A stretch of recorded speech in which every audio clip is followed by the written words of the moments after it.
Welcome to the Deep Dive. We sift through sources, find the key insights, basically giving you a shortcut so you're well-informed. Today, we're diving into some really challenging, quite eye-opening perspectives. It's about foreign aid, international institutions, and Africa's role in the global economy, a role that's often misunderstood. Our main source material for this deep dive is from excerpts, compelling excerpts from a YouTube video. Features an interview with Ericana Kahome, who used to be the African Union ambassador to the U.S. So our mission here is to unpack her claims, which are, well, quite surprising, look at these alternative viewpoints, and offer you a way to grasp a different side of this whole global story. Yeah, and what's really fascinating here, I think, is how this perspective, it kind of forces us, doesn't it? Forces us to question some, really foundational ideas we might have about aid, about power dynamics. Absolutely. It pushes us beyond just the surface level stuff to really think about why things work the way they do globally, to maybe challenge some of that conventional wisdom. That's such a crucial point. And Kahome, well, she really pulls no punches, does she? Right from the get-go. She makes this central claim, a very bold one, about organizations like USA, that's the U.S. Agency for International Development, and DFID, the British one, which is now part of their foreign office. So what exactly is this provocative take, their stated purpose versus what she alleges is their real purpose? Well, she basically argues that their stated purpose, the stuff we hear about rescuing Africa or filling gaps in government services like education, healthcare, humanitarian aid. Right, championing human rights, environmental protection. Exactly, social justice, grassroots initiatives. She says that's all just a facade, a cover. She actually calls them wolf in sheep's clothing. Wow. Yeah, and claims the true purpose is to constantly destabilize governments, specifically by supporting opposition. Supporting the opposition. That's a huge accusation. It suggests a completely different motive behind all that aid money. It's pretty shocking, yeah. A fundamentally different intent. So shocking is one thing, but how does she, back that up? Does the source give specifics, examples of these alleged underground operatives? Beyond just saying destabilization. She does elaborate, yeah. Doesn't shy away from it. Claims that many aid workers are actually underground operatives, and their major agenda is to destabilize governments, destabilize whole countries even.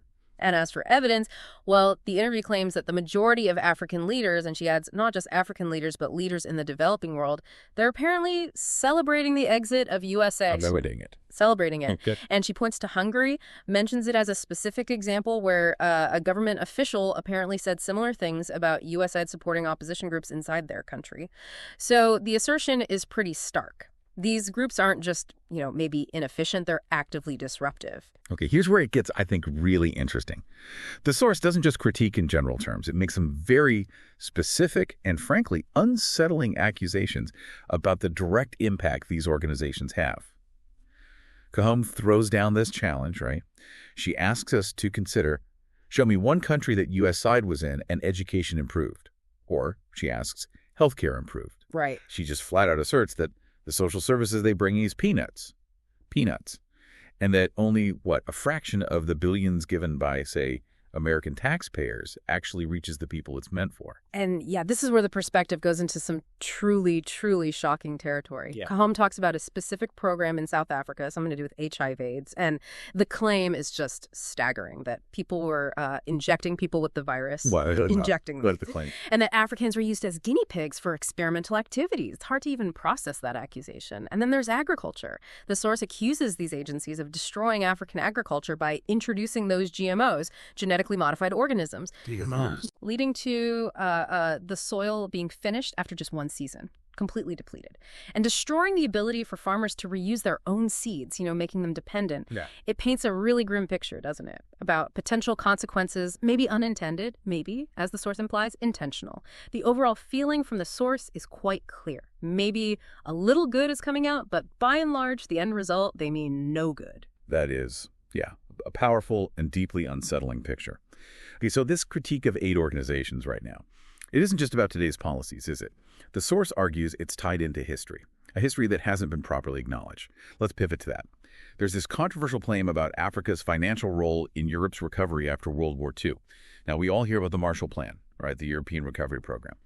The U.S. gave $13 billion, which is like $175 billion today? Yeah, a huge amount. But Kahome argues something startling. She says that Africa, through exploitation of its resources by the Europeans, was actually a much, much bigger contribution to the European recovery post-World War II. Bigger than the Marshall Plan. Yeah, that just completely reframes the whole post-war story, doesn't it? It suggests Europe's recovery wasn't just the Marshall Plan. It was built on this unacknowledged massive transfer of wealth from Africa. Completely flips the script. Totally. Who was the giver and who was the receiver? And Cahom then asks this really critical question: why does such a continent that did so much to help Europe recover continue to be so poor? And that leads straight to her core point. Africa does not need the aid. What's needed, she says, is for those who are exploiting Africa to stop. It's an argument that Africa has always been a net contributor, fundamentally, not some kind of perpetual charity case. Okay, so if you accept that historical background, then the next logical step, at least in Cahom's view, is this wake-up call. Call for African leaders to adopt an Africa-first mindset, kind of mirroring that America-first idea we hear elsewhere. Exactly. Her argument is basically African governments can afford to provide those services for their people. They don't need to rely on what she calls little aid. Precisely. And the source, it does give concrete examples. Countries, especially in the Sahel region, that are starting to act on this principle. She mentions Niger, for instance, taking ownership of its uranium mining. Apparently, French companies used to pay something like 80 cents a kilo. 80 cents. Yeah, and then sold it for 200 euro a kilo. That's the claim. So by taking control, Cahom says Niger's uranium revenue shot up from, quote, about $1 billion to potentially over $300 billion a year. That's an astronomical difference. Huge. And similarly, you look at Burkina Faso, Niger, Mali, the Sahel nations leaders like President Traoré are making statements asserting that their natural resources belong to their people, not to foreign companies or powers. So pulling back, this is really a powerful case being made for Africa to look from within, right, to assert its own economic future. And the source actually points to the COVID-19 pandemic as a key moment, a sort of wake-up call, when, as she puts it, the world walked away from Africa. Yeah, basically left them to fend for themselves. Which forced a kind of necessary self-reliance, didn't it, in manufacturing, getting supplies. Indeed. That experience, according to Cahom, really highlighted how vulnerable that external dependence makes you. And it acted as a catalyst, maybe, for finding internal solutions. But it's not just about resources or manufacturing. She also talks about something deeper, what she calls the battle of the mind. The battle of the mind. What does she mean by that? Well, she asserts that Africa's struggle, it's deeply connected to the legacy of colonization and slavery. Right. I remember that part. She claims that many leaders, and individuals too, are effectively brainwashed to not believe in ourselves. Yeah. Like they think only something brought in by white people is what's likely to succeed. It's a powerful idea, isn't it? This internalized barrier, like a psychological form of control. It really emphasizes that this internal fight, this mental shift, is maybe just as important as fighting external exploitation. And to counter that, Cahom makes this really strong call for unity. Africa must unite, she says. Speak with one voice. Go to the world stage with one voice, one agenda, one plan. To protect its turf, as she puts it. Exactly. Protect its turf from exploitation, whether it's, China, the United States, whoever. Her view seems to be that individual small nations, they're easily picked off, divided, and conquered. But a truly unified Africa, that holds real power. Which leads us then to the source's final major critique. This one's aimed squarely at those big post-World War II international organizations like the UN, the World Bank, the IMF.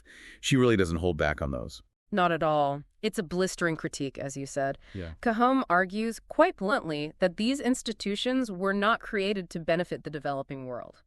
Full stop. She claims their specific purpose was to help the recovery of Europe after the war. Just Europe. That's the argument. And she goes even further, claiming they were actually built to steal from the developing world, that their very success is based on the failures of the developing nations. Wow. That's turning the whole premise of those organizations on its head. Completely. And this perspective even leads her to celebrate the U.S. leaving institutions like the UN and the WHO, the World Health Organization. And she expresses this desire for the U.S. to leave the WTO, the World Trade Organization, as well. Why? Because in her view, they're all giving a blind eye to blatant exploitations, to uneven trade policies that are hurting Africa. Okay, so let's try and wrap this up. To summarize the core message we've unpacked in this deep dive, we've looked at a pretty radical perspective, haven't we? One that fundamentally challenges how we usually think about foreign aid, about global power, about self-determination for African nations. It's a viewpoint that really champions this Africa-first idea, emphasizing self-reliance, unity, and demanding a critical look back at history and the role these big international bodies play. And Cajon leaves us with this really potent thought: Africa does need a new chance and a restart. Yeah, it really does. And thinking about all this, it raises a pretty important follow-up question, doesn't it? If this path of true self-sufficiency and unity is the way forward, what concrete, actionable steps would a unified Africa actually need to take? How do you truly win that battle of the mind she talks about and negotiate effectively on your own terms, beyond just controlling resources? What does that really look like in practice? That is a powerful question to leave you, the listener, with. Definitely something that invites deeper thought. Thank you for joining us on this deep dive, for engaging with these challenging ideas. We hope it encourages you to think more about these perspectives and their wider implications for, well, global power and development today.